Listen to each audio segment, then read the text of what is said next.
नमस्कार. आज आपण आणखी एक महत्वाची गोष्ट बघणार आहोत. योग प्रॅक्टिस म्हटली, योग साधना म्हटली की आपल्या सगळ्यांना माहित आहे प्रचलित असलेली म्हणजे योगासना, योगासनांची साधना. परंतु मला सांगायला आवडेल की पातंजल योगसूत्र हा जो योगाचा सगळ्यात महत्वाचा ग्रंथ आहे किंवा सर्वात छान प्रचलित असा योगाचा ग्रंथ आहे पातंजल योगसूत्र. त्यामध्ये एका चॅप्टरमध्ये खूप छान पद्धतीने दिलेलं आहे की त्याच्यात 8 अंग सांगितलेले आहेत योगाभ्यासाचे, योगाचे.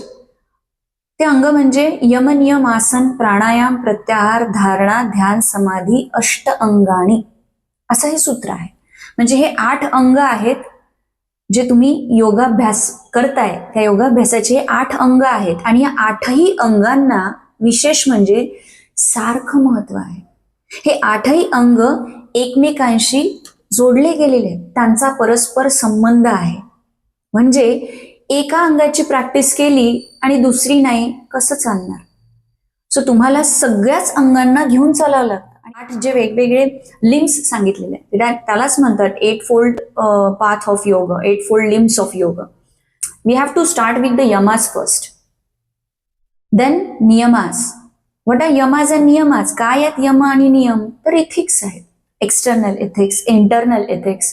म्हणजे बघा, आपली पात्रता पुढच्या 3ऱ्या अंग म्हणजे आसनाबद्दल, आसन प्रॅक्टिस करण्यासाठी जी पात्रता पाहिजे ती केव्हा डेव्हलप होणार? आधी जेव्हा तुम्ही एक्सटर्नल आणि इंटरनल एथिक्स समजून घेऊन त्याला आचरणात आणण्याचा आपण प्रयत्न करू, तेव्हा आपण 3ऱ्या अंगाची प्रॅक्टिस करण्यासाठी पात्र होऊ. 3रं अंग आसन. म्हणजे बघा, आधी behavioural pattern, try to control your behaviour. How is our behaviour is more important. आपली वर्तणूक कशी आहे आपल्या इथिक्स वरून हे कळेल. जसे यमन मध्ये अहिंसा, सत्य, अस्तेय, ब्रह्मचर्य, अपरिग्रह, यमहा, जसे आता 5 यम आहेत तसेच 5 नियम आहेत. जगायचं कसं त्यासाठी काही बिहेवियरल पॅटर्न्स आहेत. त्यालाच म्हणतो आपण एक्सटर्नल इथिक्स, इंटरनल इथिक्स. ते फॉलो केल्यानंतर आपण पात्र होतो योगासन करण्यासाठी. योगासन काय करतो? आधी तुम्ही तुमच्या बिहेवियरवर छान कंट्रोल प्राप्त केला किंवा त्यावर प्रभुत्व मिळवलं की मग आपण योगासनांची प्रॅक्टिस करतो आणि योगासनांच्या माध्यमाने मग आपण आपल्या शरीरावर नियंत्रण मिळवायला लागतो. बघा ना, त्यात वेगवेगळे बॅलन्सिंग आसन असतात, स्ट्रेंथनिंग आसन असतात. आसनाची प्रॅक्टिस झाली की आसनांच्या माध्यमातून आपण शरीरावर कंट्रोल मिळवतो. शरीरावर कंट्रोल मिळवल्यानंतर आहे ते यम, नियम, आसन, प्राणायाम.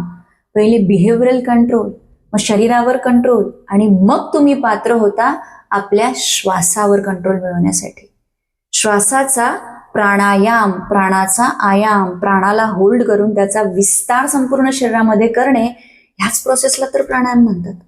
म्हणून आसन विजय प्राप्त झाल्यानंतर म्हणजे आसनांची योग्य तुमची प्रॅक्टिस जेव्हा व्हायला लागेल, नंतर तुम्ही प्राणायामासाठी तयार असता. कारण शरीर जेव्हा तयार होतं तेव्हा तुम्हाला प्राणायामाची प्रॅक्टिस करताना तुमचं शरीर हे बाधक बनणार नाही, तो मध्ये तुम्हाला डिस्टर्ब करणार नाही. म्हणून प्राणायाम ही त्याच्या उच्च, त्याची थोडी वरची पायरी.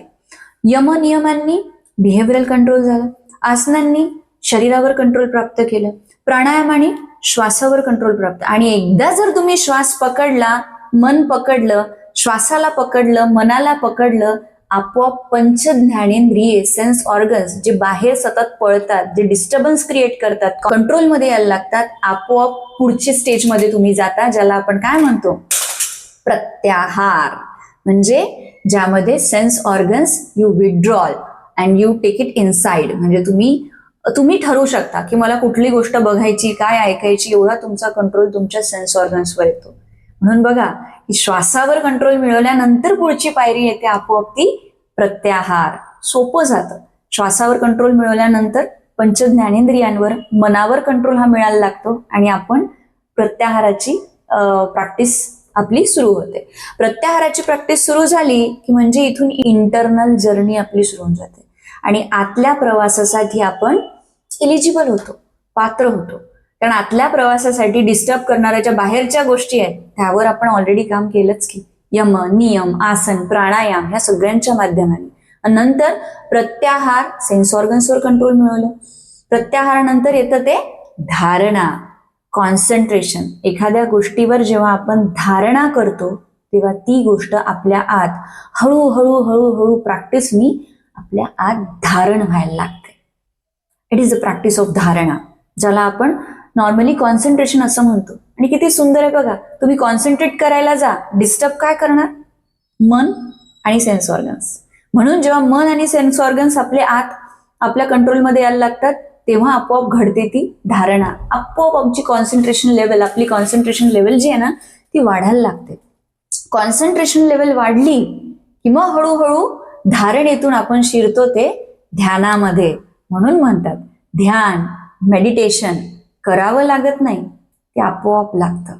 आपण जे करायला बसतो ना ती धारणा आहे. आणि मग धारणेतून आपण आपोआप ध्यानामध्ये शिरायला लागतो. आणि ध्यान म्हणजे काय? सूत्रामध्ये सांगितलंय तत्र एकतानता ध्यानम. ज्या गोष्टीवर तुम्ही धारणा केली हळूहळू हळूहळू ती गोष्ट आपल्या धारण व्हायला लागते. नंतर आपण ध्यानामध्ये शिरतो आणि तीच एक गोष्ट आणि आपण दोनच गोष्टी राहतात. सिंपल. एकतानता ध्यानम. Without disturbance you are just focusing on that one thing. फक्त एकतानता म्हणजे एकसारखी, त्याला मध्ये डिस्टर्ब न होऊ देता, त्यालाच तर ध्यान म्हणतात. म्हणून ज्या गोष्टीवर आपण धारणा करतोय, उदाहरणार्थ घ्या ना, तुम्ही मनातल्या मनात समजा डोळे बंद केले आणि आपल्या श्वासाकडे लक्ष देताय, धारणा करताय, डोळे बंद आणि श्वासाकडे लक्ष देताय. हळूहळू हळूहळू धारणेचं रूपांतर ध्यानामध्ये होतं आणि श्वास तुम्हाला भरपूरशा गोष्टी उलगडून देतो. ते ध्यान. जेव्हा फक्त श्वास आणि तुम्ही या दोनच गोष्टी उरतात. आणि मग शेवटचा समाधी, जिथे श्वास आणि तुम्ही आधीच्या स्टेजमध्ये या दोन गोष्टी होत्या. ध्यानाच्या नंतरची जी समाधीची स्टेज आहे ते ग्रंथामध्ये सांगितलं त्या पद्धतीने, जेव्हा हे दोन्ही एकरूप होतात आणि दोन्ही दोन न राहतात, मर्ज होऊन जातात, एक होतात. समाधी एक होणेच तर योगाचा फायनल अंतिम उद्देश आहे, त्याचाच तो ध्येय आहे. तर मेडिटेशन, ध्यानामध्ये जर तुम्ही म्हणताय की मला ध्यान करायचंय, मला मेडिटेशन करायचंय, मला डॉक्टरनी सांगितलं मला मानसिक ताण खूप आहे, एन्झायटीचा त्रास आहे, मला ध्यान शिकायचंय, सगळ्यांना विनंती करते, डिरेक्टली 7व्या पायरीवर जंप केल्यापेक्षा एकदा प्रयत्न तर करा. यम, नियम, आसन, प्राणायाम, प्रत्याहार, धारणा ह्या आधीच्या पायऱ्यांना समजून घेऊन शांतपणे जबरदस्ती न करता च्या प्रत्येक पायरीच्या साधनेचा, प्रॅक्टिसचा आनंद घ्या. त्या प्रॅक्टिसेस तुम्हाला पुढची पायरी अगदी सहज करून देतील आणि मग तुमचं ध्यान हे अगदी सहज लागेल.